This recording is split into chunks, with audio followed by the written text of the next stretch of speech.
Hi guys, I really apologize for making so less amounts of videos because physicality of this is not really working for me because I'm in a post surgery phase as some of you all know.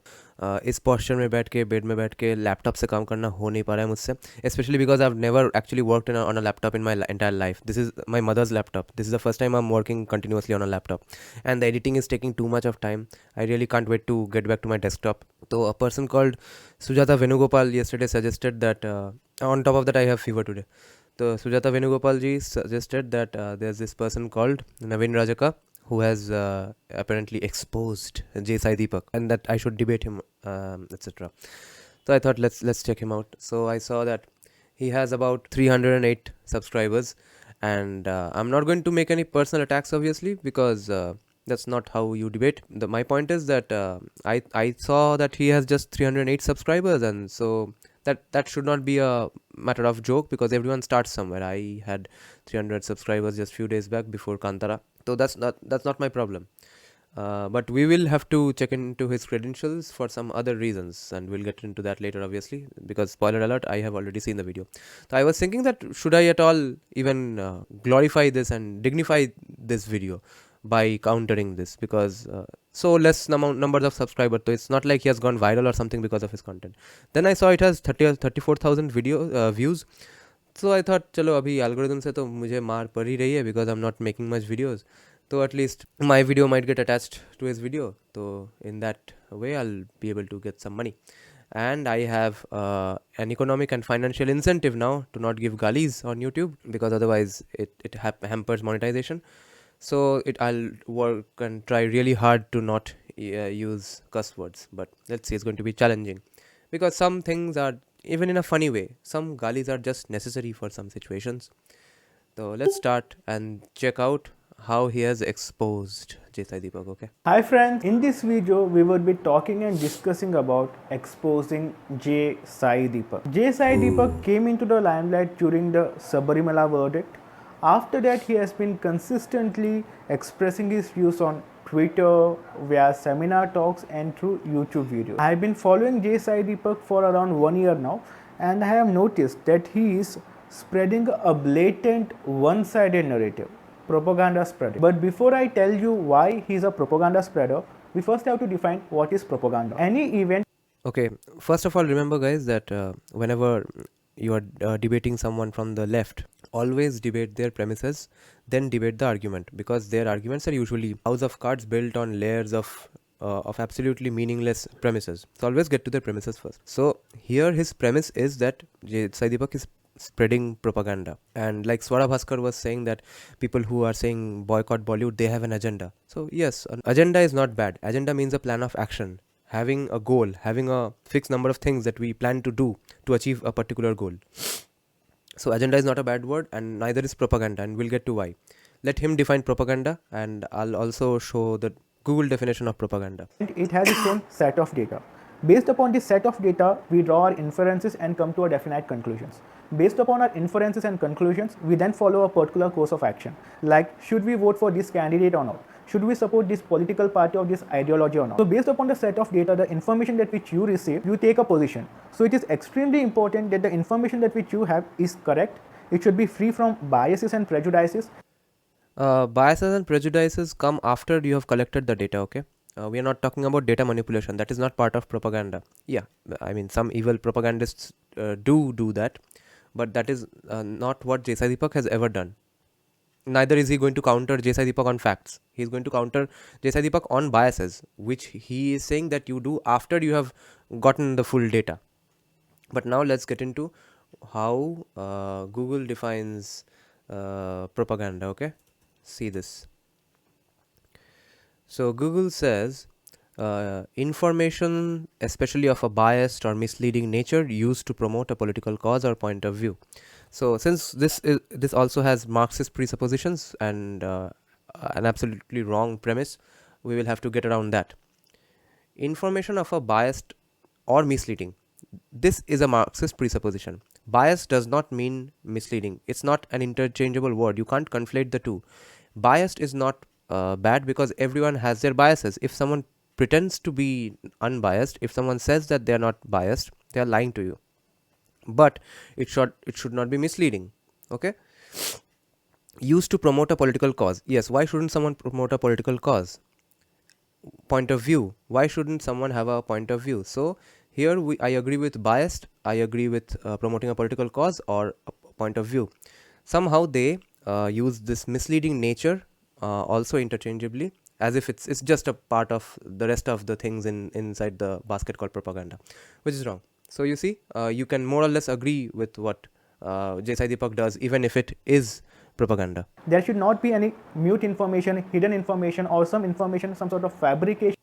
Sai Deepak is not a data scientist, and he has never claimed to be. He is always working on the basis of data he has already received. He is not going around giving you raw data. That's not his job. He's not a journalist. Or manipulated data. If the set of data provided to you is fabricated, manipulated, one-sided, or some essential ingredients are deliberately hidden or muted, then the position which you have taken will also be a manipulated one and incorrect one. You would not have taken that position if you had complete and correct set of data. So any information that is presented to you in such a way that you would take a particular position which you would not have taken otherwise is propaganda spreading. So since we have defined what is propaganda, so let's see if Sai fits our description of propaganda spreading. If you follow Sai Deepak, you will closely monitor that in all his Twitter tweets, YouTube talks, seminars and all, he always presents a pro-BJP agenda. There is hardly any criticism of BJP, except perhaps that free temples from Sarkar. Rest of the details are almost always in support of BJP and hardcore Hindutva dispensation. See why his premises need to be questioned first and foremost. He is. I don't want to use just ad hominems for him. See, you'll notice this problem from the left. Whenever you meet someone on the left, let's say they hold a variety of left-wing opinions, or some of them hold some of the left-wing opinions, not all of them. Let's say some of them dislike Israel, some of them like Palestine, some of them hate Jordan Peterson, some of them like all the woke stuff that is being produced by Netflix. So you might find 4 people that agree with only one of these 4 examples I gave.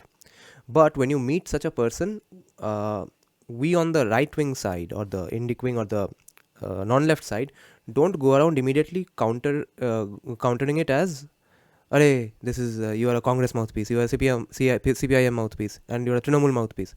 We don't do that, not because we are great saints, because we know that is not true. Because it does not help our debate. It does not help in changing the mind of that person. It does not help sharpen our debate skills, and it does not actually get to the real core issue as well. Because we know that just because someone is making those left-wing arguments, it does not immediately make them the mouthpiece of Trinamool Congress, or CPIM. They might not even vote for these parties. They are definitely not everyone who makes these points are definitely not party workers of Trinamool, CPIM, Congress, etc. And they might not even vote, because these left-wing talking points are just considered universally right. Yeah, obviously you should be woke. Yeah, obviously you should be in support of Palestine. These are the kinds of views that the world has come to. But when it comes to, and you could broadly categorize these people as the non-right. So non-right comprises all those parties, and the non-left comprises mainly BJP and some Bajrang Dal and some things. Bajrang Dal is though pretty officially right-wing in every sense, except maybe the nation states sense, because they are after all in favor of the civilization. But anyway, so we have a broad cross section of people who are just either non-left or non-right.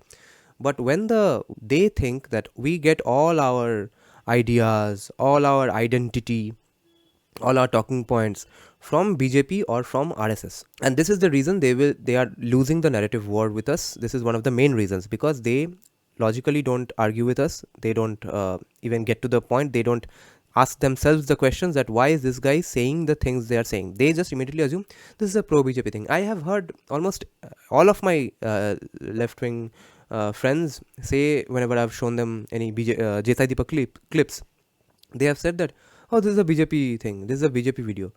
Okay, and their premises are so flawed, because as if being BJP is somehow absolutely unacceptable. You be whatever you want, just you can't say anything pro BJP. That is somehow the accepted upon premise, it seems to be. That is what even this guy is saying. You see that why is he in line with BJP? Why isn't he critiquing BJP? As if critiquing BJP is somehow a moral duty of every Indian. That is his premise. And J. Sai Deepak, see, every political party likes to ride the wave of some political opinions that the citizens hold. The opinions and ideas that we hold on the non-left, BJP is the only major party that wants to ride on that wave. No one's stopping other parties from riding that wave. The other parties just want to ride the wave on the political opinions held by the citizens of the non-right. So if that is not all those left-wing talking points, if those are not considered to be propagated from the Trinamool party office or the Congress party office or the CPIM party office, I don't see why the right-wing or the non-left talking points have to be considered to be just BJP. As if, like, before Narendra Modi there was no Hindutva, before Narendra Modi there were no Hindu or Indic narrative creators or Indic debaters, Indic thought leaders, etc. His premise in the first place is that you have to critique BJP, otherwise you are not. I won't play with you. J. Sai Deepak does a much better job than Sambit Patra of being J. Sai Deepak का ये picture कहाँ से निकाला? अरे बाप रे, this is nice. This is the most entertaining part of the video. a BJP spokesperson. J. Sai Deepak does. Yes, he does a better job because he is in line with the ideas that BJP wants to ride on. And where BJP is not in line with his ideas, he has critiqued BJP just like this guy himself mentioned, like the HRC Act issue. J. Sai Deepak does a much better job than Sambit Patra of being a BJP spokesperson. As if that's a crime.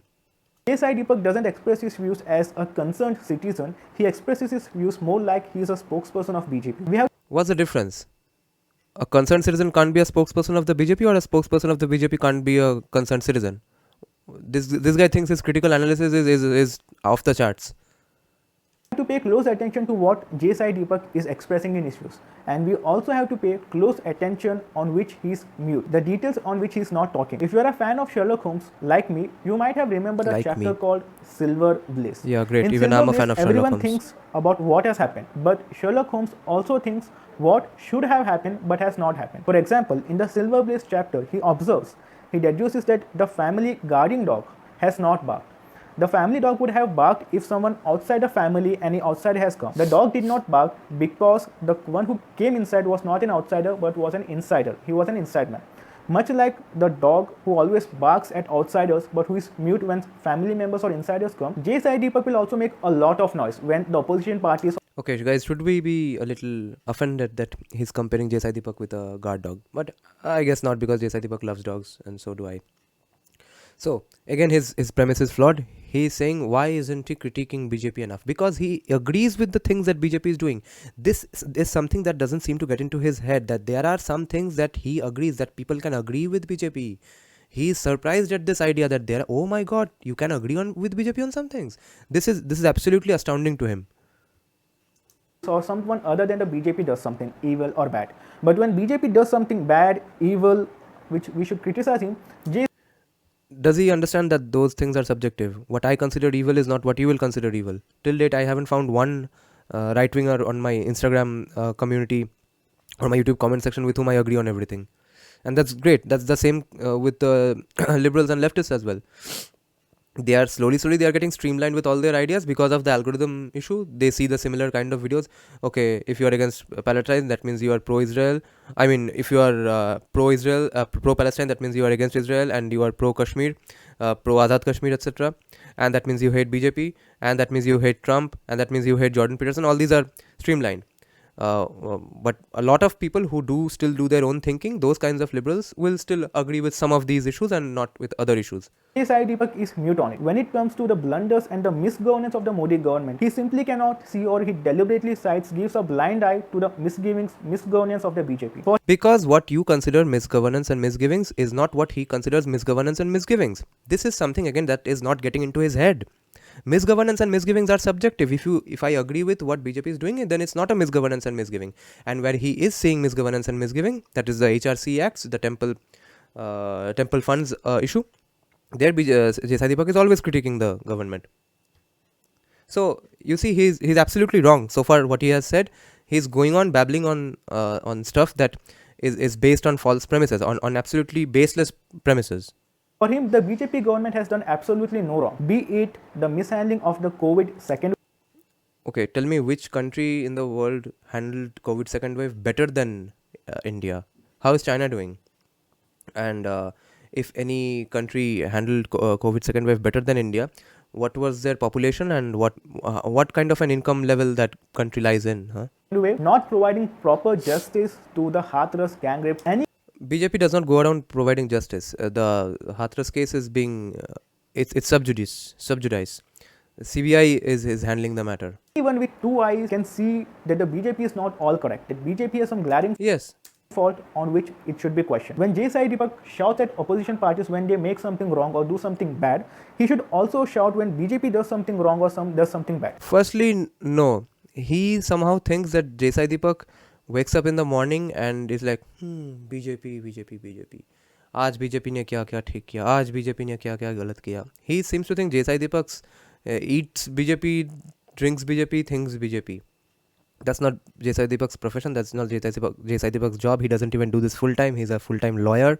He is doing this on the side. So it's not his job to go on appreciating or go on criticizing any political party. But in particular, he has some agreements. He has some views. He has some opinions based on the reading he has done. Whichever party is in alignment with those views, he will appreciate just those particular points of just those particular actions of those parties, which only is done by BJP usually. But when opposition parties do, Sai Deepak will be active on it. But when BJP does it, Sai Deepak will be mute on it. You will see that Sai Deepak talks about the NRC protest. He says that the NRC protest, they have blocked an important highway and it is resulting in loss of essential activities like emergency, medical emergency. That's true. If because of your protest some medical emergency is being halted or delayed, that is a cause of concern. But when the BJP government comes and declares that there is going to be curfew for 21 days and after that it postpones without informing the next course of action, even at that point of time medical emergencies are delayed. What he is comparing with the NRC protests is, did you understand? He's talking about 21 days lockdown during the COVID. What was the government supposed to do? Not do lockdowns. Who was going to come to the data that this amount of people have died because we didn't do the lockdown then? There were no right or wrong answers back then. No one knew even what to do. There was no textbook that you could refer to for solving these problems. Like Dr. Thomas Sowell says, in economics, in life, in society, there are no solutions. There are only trade-offs. And the government did trade-offs. They did a 21-day lockdown. That is not... so he's comparing that with a voluntary blockade of Delhi for months after months. Blockade of Punjab, all the highways for Farmers' Bill, for NRCCA. That is, he thinks that is same as COVID lockdowns. This is called false equivalency. People get in a lot of trouble. That too should be called out. But no. It's not his duty to call out anything. It's his duty to call out the things that are not in line. It's not his duty to do anything other than practice law. But he only calls out the ideas that are not in alignment with his ideas. He thinks it's all about political parties. Sai Deepak will not call those things out. He will be mute on that point. Yeah. Sai Deepak also makes wrong arguments, logical fallacies. For example, if you look at the Sabarimala issue, he made Sai Deepak makes logical fallacies. That's why he... okay. This statement. Please do not apply secular logic to religious places because you will not tolerate application of religious logic to secular places. Now, if you take this statement made by Sai Deepak at its face value, you might think that this is a correct logic. But no, this is not a correct logic because any religious fanatic can make this logic and for his purpose. Okay, first of all, I should not be calling to authority and say that, see, the judges have already said, how can then you agree? How can you disagree? So it's not like the judges of any courts are gods and goddesses, but do remember that they have not seen the logical fallacies in Sai Deepak's argument that he pretends to have seen. Now, the thing he is not saying is obviously that any religious freedom issue, whatever even Sai Deepak is talking about in case of Sabarimala, is always subject to fundamental rights, basic fundamental rights, right to life, etc. So, and Sai Deepak did not mention it in that sentence, in that particular debate, because it's a debate with 5 people on board on the panel, countless audience. That debate already has gone on for about 1.5 hours. After that, he's making those short, quick sentences. He is not making a legal argument that is foolproof. So and it's kind of common sense that even if it's about religion, it's still subject to fundamental rights. Now you could argue that the very fact that you are applying fundamental rights to religious practices, that shows that it's an application of secular logic to religious practices, and so be it. It's life is all about balance, and religious practices are also about balance. Tomorrow if I start a religion and Sanjeev Sanyal becomes my god, and I want to worship Sanjeev Sanyal and kick out every and eliminate every Marxist in the country, I'm not going to be allowed to do that just because I have the religious freedom to do that, because it's going to be subject to fundamental rights. Similarly, jihadis and Taliban, their actions are not in line with fundamental rights.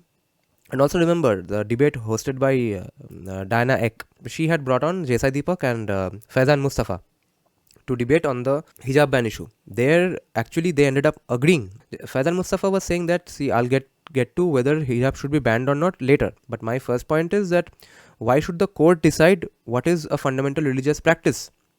Because if something is a fundamental religious practice, and maybe he didn't get into this point, but he was implying that a lot of things in some religions are fundamental, and that involves doing a lot of bad things.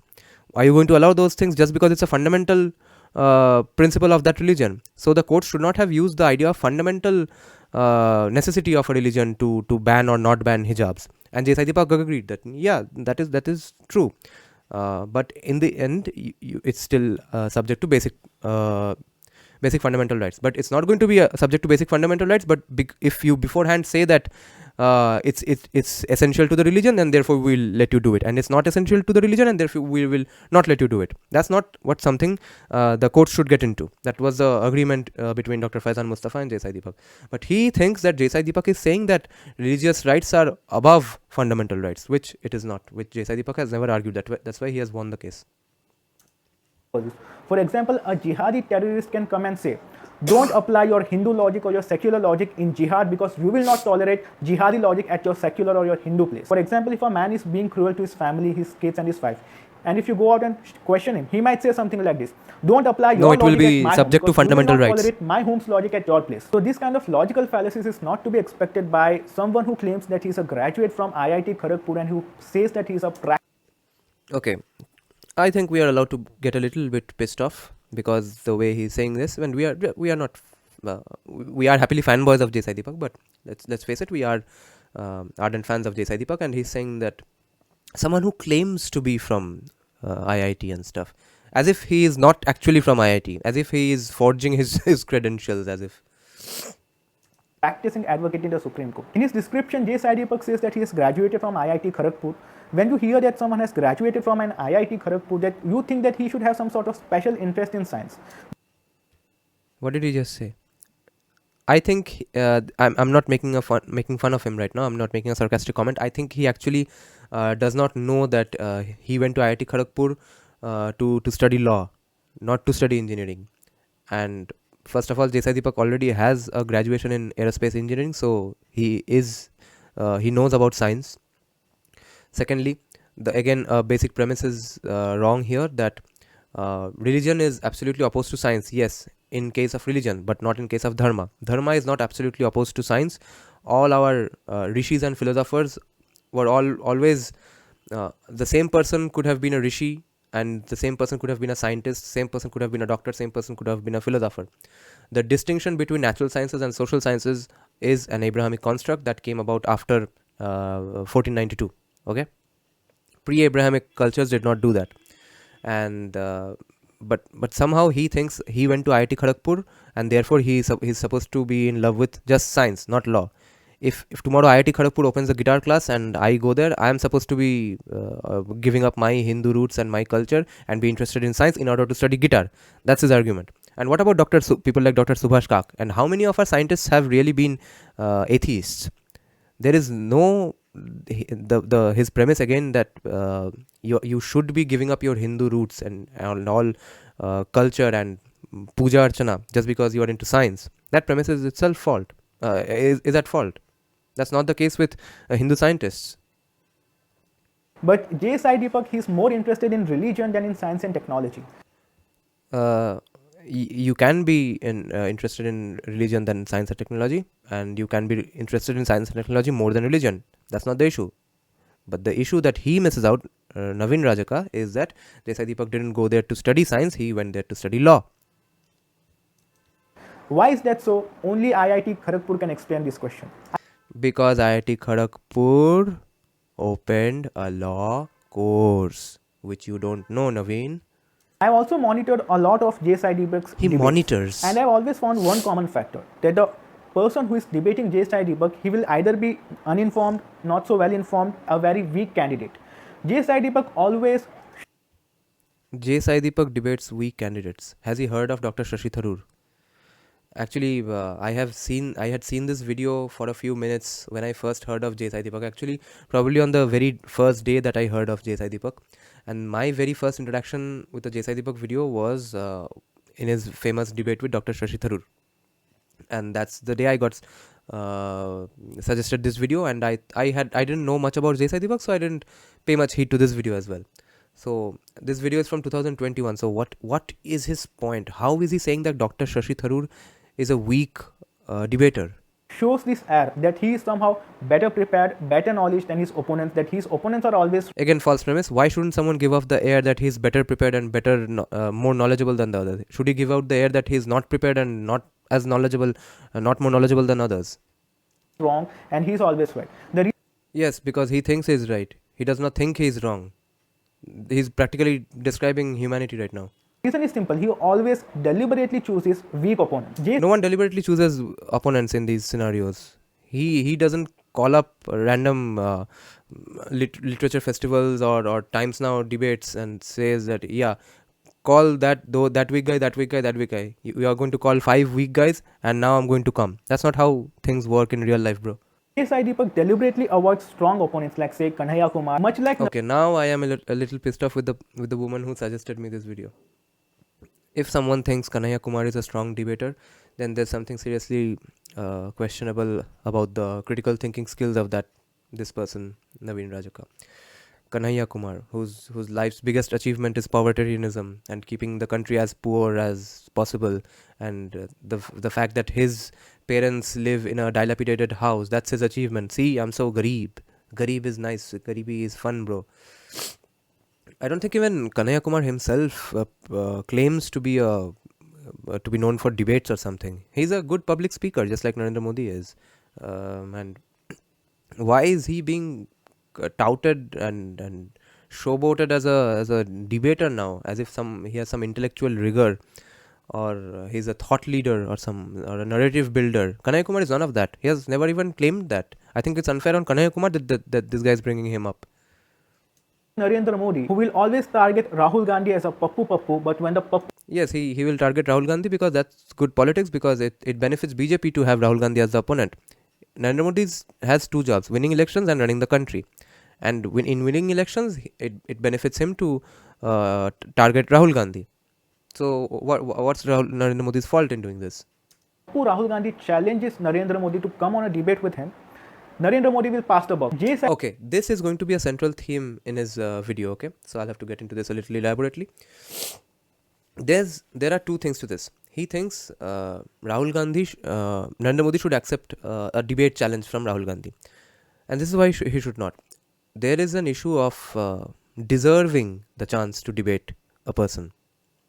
Just like there is an issue of someone deserving to fight maybe Mike Tyson. Mike Tyson is a famous boxer, one of the greatest boxing heavyweight champions of the world. He's not right now, but I'm just using that example because most of you all know his name. If I am a random guy who's high on alcohol, I'm a beoda on the street, and I think today I can beat anyone up, because men overestimate their fighting capabilities by 4,000%, and especially if they are high on alcohol, they will think that I can beat up anybody. And then if I call up the manager of Mike Tyson and I say that today hold a fight between Mike Tyson and myself, I don't deserve that fight. I have not proved myself whether I can actually match up to Mike Tyson or not. No one, no matter how much tickets you sell, no one in the world is going to let me fight Mike Tyson. In the same way, Rahul Gandhi does not deserve to debate Narendra Modi, because who is Rahul Gandhi? A random MP and the leader of a party. He has not even been chief minister for a week. Narendra Modi has been chief minister for so many days, and he has been a prime minister for so many days. So where's the parity? Secondly, and more importantly, people are going to laugh at Narendra Modi for debating Rahul Gandhi. People are going to laugh at Mike Tyson for fighting the alcoholic version of myself, because they are picking a weak opponent. What he was actually right now criticizing Sai Deepak for, apparently, which Sai Deepak actually doesn't. Sai Deepak debates Dr. Shashi Tharoor, but he wants Narendra Modi to debate Rahul Gandhi. By his logic, Mike Tyson should fight me. That is actually called picking weak opponents, and these people cannot afford to do that. People will laugh at them. Their stature goes down because of things like this.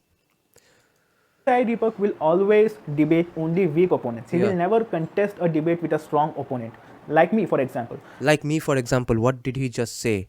He is a strong opponent, not Dr. Shashi Tharoor. This guy is a strong opponent, not Dr. Shashi Tharoor. Now we will have to get into his credentials. So who is Naveen Rajaka? I didn't want to do personal attacks, but now he has made the case for attacking him personally, because we have to get into his credentials, whether he is really a strong opponent or not. So firstly, see, he is a TEDx speaker, and everyone seems to be a TEDx speaker these days. He is author on gender issues. Okay, we know enough, it seems. Naveen Rajaka, he has written a book, I guess. Interesting. Good artwork, looks like a fantasy. Up close and personal. These are his favorite scrapbook kind of thing, favorite hero, favorite musician, those kind of things. Let's see what's there in about. Nothing. These are other featured authors. What's there in media? No media found. What's there in blogger interviews? No interviews found. What's there in videos? No videos found. This guy thinks he's as good as Dr. Shashi Tharoor. And we know his YouTube channel has 308 subscribers. His videos have 0 to 5 views. Only this video has, the video we are talking about has 34,000 views, because it has Sai Deepak in the thumbnail. And I don't have LinkedIn, so I won't be able to view his LinkedIn page. I'm not logging in, that's why I won't be able to see this page. Also see his Instagram. This is the same Naveen Rajaka, I guess. One has 641 followers, one has 34 followers. So this guy thinks he, like me, strong debating contestants like me. Even I think I know better than Abhijit Banerjee on a lot of economics issues. Is he going to debate me? He's a Nobel laureate, and I am a random nobody on YouTube. So there's no parity, and I don't expect Abhijit Banerjee to debate me on economics. I've been requesting Sai Deepak to grant me a YouTube live debate from a very long time. I got no response.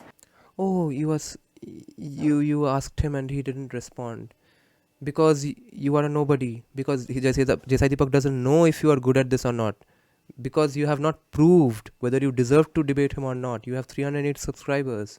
No one's heard of you. You have no social profile. You have no intellectual profile. You have no academic profile.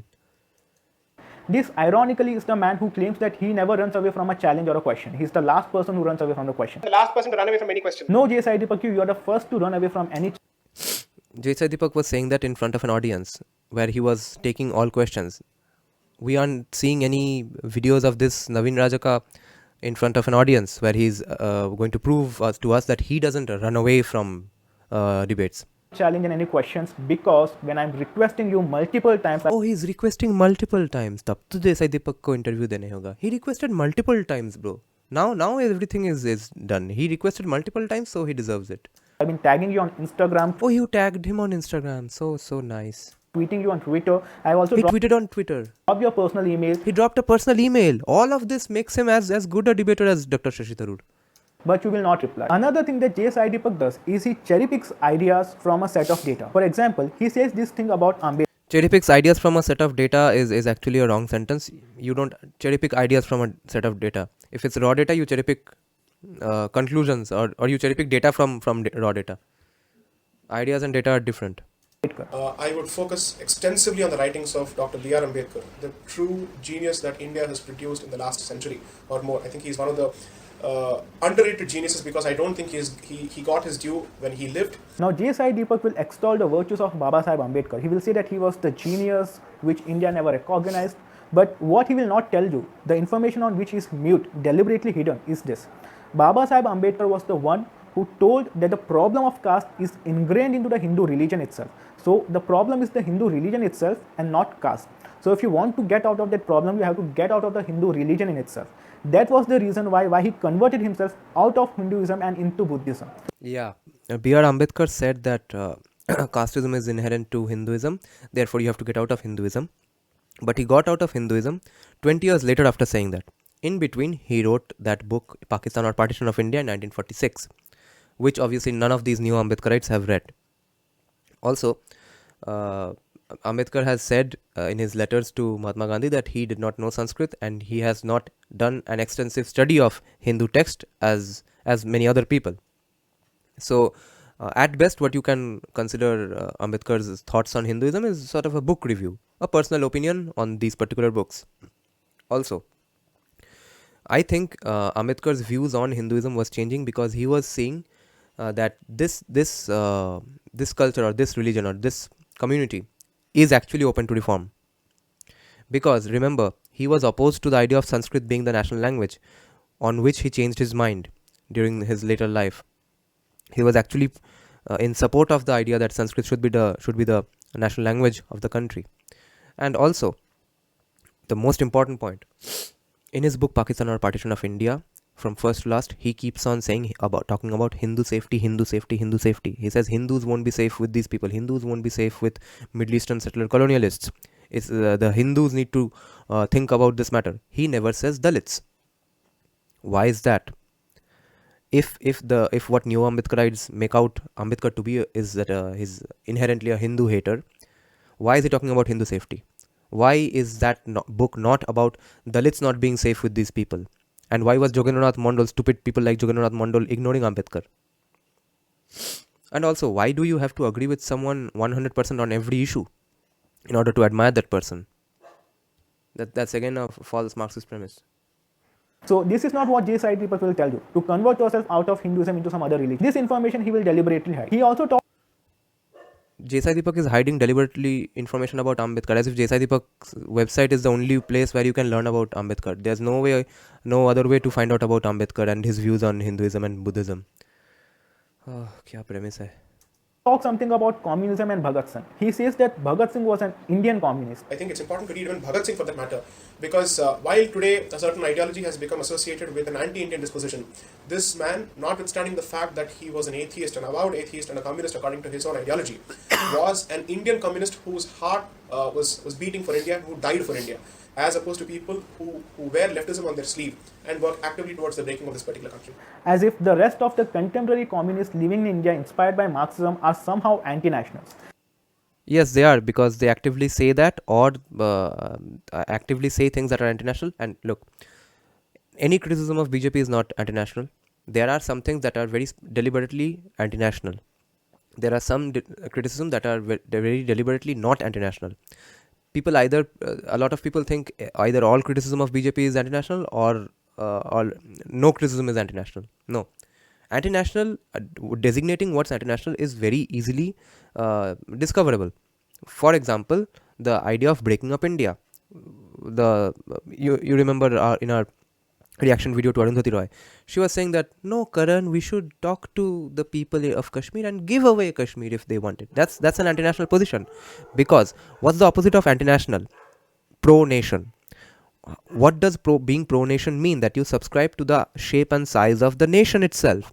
If you don't subscribe to this, if you think this part is subject to plebiscites and to be given away if the people of that part want, if Northeast is subject to plebiscites and if they want, it should be given away, then you don't subscribe to this idea, this shape and size of the nation. Therefore, you're not pro-nation and therefore you are anti-national. And the communists of today, a lot of communists of today are in alliance with these people who actively want an Azad Kashmir, who want Kashmir to be given away from India. So how are they not anti-nationals? Now he has no proof about it, but he extels that the I just gave proof, by the way. communists are trying to break up of this nation. But no, Bhagat Singh was not a communist. Bhagat Singh was an Indian communist who wanted whose heart bled for India. Yeah. But he doesn't take that assumption because he died for India. For the other Indian communists. He doesn't say that this is also an Because they didn't die for India. Indian communist. His heart is also bleeding for India. No, their heart is bleeding for Kashmiris who are kicking out Hindus. No, he is an anti-national. He is trying to break up India. Yes, because they don't subscribe to the shape and size of this country. or something like that. Another thing that I have observed in J. Sai Deepak is that he always tries to promote himself, hype himself, build himself as if he's more knowledgeable than the rest of us. Why shouldn't someone build themselves, hype themselves up as if someone they are, as if they are more knowledgeable? If they think, if first of all, how does someone do that? Does Desai Deepak go around telling people, hi, I'm more knowledgeable than you, hi, sup bro, I'm more knowledgeable? And the confidence part, I think he has most issue with. Why is Desai Deepak so confidently presenting his arguments? That's just his preparation, bro. No one's stopping you. You should have countered Desai Deepak on actual arguments. Instead, you just called him different names and screwed up this video. No, Joe Sai Deepak, you are not knowledgeable than the rest of us. I promise you I have more knowledge on economics, on Bhagat Singh and communism than you ever could. Then make a video. Then make a video on the specific things Desai Deepak is wrong on. You didn't make a video on that. Make a video on Desai Deepak's views on economics and how they are wrong. Make a video on why Desai Deepak is wrong on Bhagat Singh. Make a video on why Desai Deepak is wrong on Ambedkar. I am openly challenging you once again. I have open challenge ki, okay, I'm not supposed to give gali. Open challenge. He does. Why does it think he is Dr. Shashi Tharoor? challenged you previously. I know that you are not going to reply because I don't expect a reply from cowards. You are a coward. That's obvious to me. I would like to tell his fanatic fans who think that J. Sai Deepak Guys, now he's talking about us. is somehow very, very concerned about you people, that he's trying to protect Hindus and Hindu religion. No, he's not. Okay, he's not. Okay. Up until this point, his premise was that he is only taking up Hindu talking points and Hindu arguments. Now he's saying that he does not care about Hindus. Jai Sai Deepak does not care about Hindus. So, at 10 minute 38 of the video, he is subverting everything he said up until this point. So, decide, Naveen. Is Jai Sai Deepak bothered about Hindus or is he not bothered about Hindus? Trying to protect you or the Hindu religion. What he's he's not. But until now, you were criticizing him for doing exactly that. Trying to do is to take away your vote bank to be in power.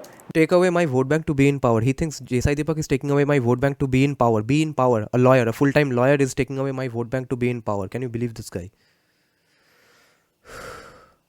Just for politeness sake, Naveen, I am giving him more respect than he has given Jai Sai Deepak.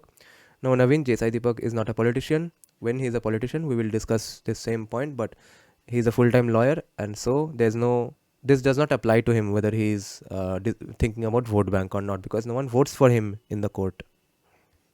That is the only thing he is interested in. He is not interested in your welfare. Why I But remember, up until now, he was saying that he is only interested in the welfare of Hindus, and his problem was exactly that. say this? It's simple, because when the Delhi riots happened, I did not see Jai Sai Deepak going out and participating in the riots, trying to protect Hindus. Okay, first of all, Jai Sai Deepak does not go around asking people to do riots. That's why he writes books. He does not sell guns. Okay. Secondly, Naveen, have you participated in a riot? Are you saying that you were out there protecting people that you care for? You were taking part and with lathis and stones and guns in a riot. Are you saying that? You should contact your local police station in that case and tell them, see, I am a nice person and I want to protect people in riots, therefore I always take part in every riot that goes on. So I don't see why Jai Sai Deepak has to go into riots and saving people. That's not his profession. This is why Varnashram is basically inevitable. Everyone's job is cut out in society. The police is going to do his job, the goons in the riots are going to do their job. Jai Sai Deepak is a thought leader, he's going to write books and practice the law. Or thinking of their welfare. He will sit in some AC corner of the house and he will preach. Finally, one legitimate criticism maybe, because garibi is nice, garibi is cool, bro. So you're not supposed to have AC. इसका fan चल रहा है तो ये बड़ा आदमी बन गया है. फैन, मैंने तो फैन चलाया, तुमने एसी चलाया. बुर्जुआ के, अच्छा, I can't give गाली. And preach, but when it comes to actually protecting Hindus on the streets, he will pass the buck. There are many. Yeah, Jai Sai Deepak has to go around protecting Hindus on the street. That's his profession. He has to quit law and protect Hindus on the street. यही बाकी रह गया है. So when Bajrang Dal does that, Bajrang Dal actually protects Hindus on the street. So are you saying you are a Bajrang Dali then? Are you in favor of Bajrang Dal, Naveen? Nice. We love you then. Such things common upon J. Sai Deepak and his friend Anand Ranganathan. So I will be He's going to making another video on Dr. Anand Ranganathan, which he hasn't made in this last 1 year. exposing his hypocrisy, his duplicity. So that's it from my end. That's it from his end. Now let's check his channel just for reference. This is the total number of videos here. He has nice thumbnails and stuff. I respect him for that. He actually puts more effort into the videos than I do. He has a nice green screen. He has beautiful thumbnails. But see, 8 videos. Only the Sai Deepak video has 34,000 videos, and this one has 14 views in 2 days. Okay, this guy wants to Sai Deepak and thinks he's better than Dr. Shashi Tharoor, and that he deserves, and he's more intelligent than everyone Sai Deepak has debated until today. So thank you for watching, and if you like my videos, consider making monetary donations in the links given in the description box of my videos. Thank you.